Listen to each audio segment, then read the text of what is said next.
welcome to your Moment of Zed, the YouTube channel dedicated to the most beautiful car in the world, the BMW Z3, or as folks in Kent call it, the Z3. I'm Mark, and it's a special day because we're here not just for Z3s, but Z1s, Z3s, Z4s, and Z8s, because we're at Zfest, the 25th anniversary Zfest, here in beautiful Spartanburg, South Carolina. And we have the great pleasure of being with the Strategic Relationship Manager for the Z Series Car Club of America, Mr. Chris Wootten. Thank you, Chris, for being here today. Thanks for having me. I appreciate it. Good morning. So, if you could tell us first about the club, the ZSCCA, its history, its mission, that'd be great. Sure. Yeah, and it's a big year for us, our 25th anniversary, as you mentioned. So in 1996, the club was started by Amy and Wayne Lester out of the Carolinas, 1996. And when the release year of the BMW Z3 came out, revealed in the James Bond movie. What was the movie it was in? That was Goldeneye. That's Goldeneye, it, right? correct. Okay. With Pierce Brosnan. And so it took the world by storm. They actually wanted to start a special interest group revolving around the Z automobile. And the first name of the club was the Z3 Registry. Now, this is pre-Facebook days, okay. So you did things through forums and the whole bit. So they quickly formed a club, built up a membership of 25, 30 people, and decided that it would be a really cool idea to have a little reunion and go up to the plant in Spartanburg, South Carolina, where the car was built, and just go up there, take a plant tour, go to the Zentrium, the museum. And so they went up there, they asked if they could park on the grass for the picture, and one of the executives in the building walked out and he said, "So what are you guys doing here?" And they said, "Well, we started a car club revolving around this, and this is like our little homecoming thing." Within 2 years, BMW Manufacturing got behind all this and started BMW Roadster Homecoming, which became a almost world-class event with 600 cars attending. I'll tell you the financial on that, they were providing $500,000 a year for this event. And it was really, really an amazing thing. Really? So you had a lot of factor support at the beginning. Absolutely, and it really helped with the growth of the club as we came in. So that ran for 12 years. We started building up the club, having representation throughout the entire country. With the end of the building of the cars in the U.S. in 2008, BMW backed away from the Roadster Homecoming, and that morphed into Zfest, where we took full ownership of the event. And we have now held that through, well, since 2009. We skipped last year because of the pandemic, and we've held it coast to coast, from California, East Coast, Pennsylvania. Next year we're going to Snowmass in Colorado. Oh, wow. We're a driving organization. We like to get behind the wheel. We like to drive our cars. We like to have fun with them. When we're not driving them, we like to talk about them. And then we like buffets, because that's who we are.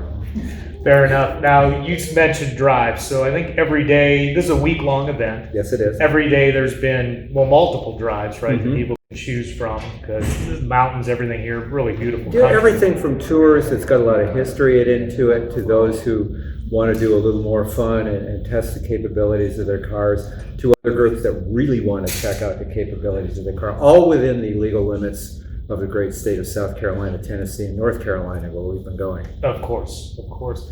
Now, along with the drives, there's a bunch of other events. We're at one today. Right. Yeah. This is the Cars and Coffee event. Which we're collaborating with the BMW Car Club of America. We're a special interest group with it. We collaborate on a lot of things.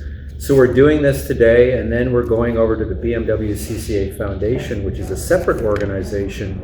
Really cool. They have 3 things that they do.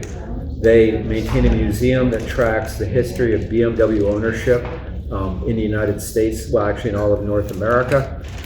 They also run the archives that maintains this history.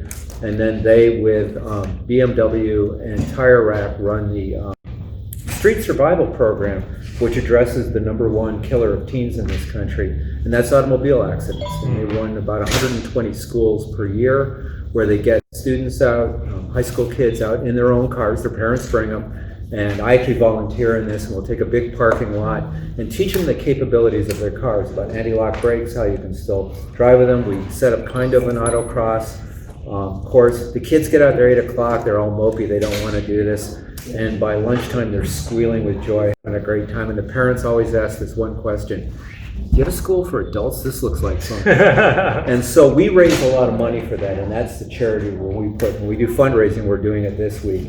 and we support that program. We also have a little hidden agenda because we believe we're helping raise the next generation of enthusiasts. Fair enough, fair enough. It's important to pass it on, and that's great work that you guys are doing with the teenagers. Definitely necessary. How about your personal history with the Z car? Well, I went to Roadster Homecoming in 2007. I signed up, and it was crazy back then. They put up a website, and you had to register in the first 5 minutes or you wouldn't get in. And I went, and I was staying, we were using the Embassy Suites in Greenville, and I saw a table set up, and it had like sweatshirts on it, it said ZSCCA. And I walked up and I said, "What's this?" And they said, "Oh, you have to join." So I just assumed that if I was attending, I'd have to join ZSCCA. So I wrote them a check for, remember with checks, we used to write those? Sure. I wrote a check for $30. They said, "Now you have to buy a sweatshirt." So then I bought a sweatshirt, and then I didn't do anything. Until 2008, I got into Homecoming that year, and I got on, remember, internet forums, and I found a group that was coming down from Michigan and Ohio up by Tail of the Dragon, Fontana Lodge. And I said, we can meet up there and then we'll go to Greenville together. So I met these guys in 2008. I drove with them. They liked me. I hung out with them. And next thing you know, I'm in. And I started my local group in Maryland. I started doing events with them. And over time, I have driven with groups and traveled to California, Texas, Colorado, Washington State, all over the East Coast, and build a series of relationships and friendships as I've abandoned all my friends back home because if they drive Camrys, they don't want to hang out with them anymore. Fair enough. It seems like and I was talking to people last night about this, a big deal about the event is seeing the folks you've made friends with in the past and it's about the together people. with them. It's all about the people and building relationships, and absolutely. The cars are the connection, but the people are the important. Yeah, and there's a DNA thing that goes on with people in this club, and they're club people. Like they do things like this. They join organizations, they find friendships, and the whole bit. And it's not unique to the car culture. You see it in boating and RVing. And it's just a really neat thing. It's that shared passion. I've known people now for 12 years. I still don't know what they do for a living. I don't care. They don't care what I do. We leave politics at the door and just share this enthusiasm. Why don't we wrap it up? Tell us about, you said Snowmass next year, Colorado for the event. So do you have a time frame for that? That is June 27th through July 2nd. And it's going to be at the big Marriott property up there. How about bigger picture future plans for the club or the event? Well, here's the cool thing about it, and some people are watching us being filmed right now. We're going to announce this tomorrow. Right now, I'll give you the metrics. The club is now larger than it's ever been before in 25 years, and we are absolutely delighted with that. There's been a team of people, leadership people, not only at the national level, but at the local effort, who've done all the heavy lifting to make that work. And so we're going to continue to grow, to continue to do our national event. What's interesting, the point of entry in this club when this car was first built was $32,000 at least, right? You had to go buy a car. Mm-hmm. Well, now you can pick up a car $4,000 or $5,000, pretty reasonable shape on that. So the point of entry is a whole lot cheaper, and we're trying to bring in more young people and get that next generation of enthusiasts. I have found that young people there's actually a large group of young enthusiasts out there. We just have to engage with them differently. So to your question, we're very focused on adapting the club into the platforms that they use, social media, things like that, to meet them in that middle ground and say, hey, come with us, we do cool things, you're going to like us. And we're not all super old like me. So great. Chris Wootten, I certainly appreciate your time. My pleasure. Thank you very much. I know it's a busy day for you. Thank you again.